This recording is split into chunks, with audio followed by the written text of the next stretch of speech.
येथील मिसळ लोकमतला पण ॲड आलेली मिक्स सेव जम्बो पापड आणि घरगुती मसाल्याची मिसळ नाशिककर खवायांना मिसळ पाव म्हटली की तोंडाला पाणी सुटते। मिसळ पाव आणि सुट्टीचा बेत आखला जातो आणि त्याच दिवशी झणझणीत मिसळचा स्वाद घ्यायचा म्हटलं की साई समर्थ मिसळ, कॅनडा कॉर्नर, सिग्नल, BSNLची मागची बाजू आणि कॉलेज रोडची समोरची नायरराव फोटो स्टुडिओच्या समोर। चैतन्य पारवे 35 वर्षांपासून मिसळ पावचा व्यवसाय करतात। लाल रस्स्याची झणझणीत मिसळ पाव खायला कॉलेज विद्यार्थी, व्यावसायिक, क्रिकेट खूप सदस्य तसेच कॉलेज रोडचे ज्येष्ठ नागरिक या ठिकाणी गर्दी करतात।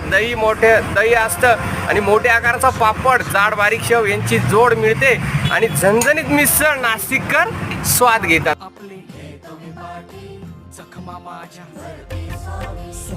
साई समर्थ मिसळचा स्वाद घेतला आणि ती आहे आयराव फोटो स्टुडिओ आणि कॉलेज रोडचे एकदम बीच इकडे जातो शरणपूर रोड। तुम्ही पण या आणि साई समर्थ मिसळचा नक्की स्वाद घ्या।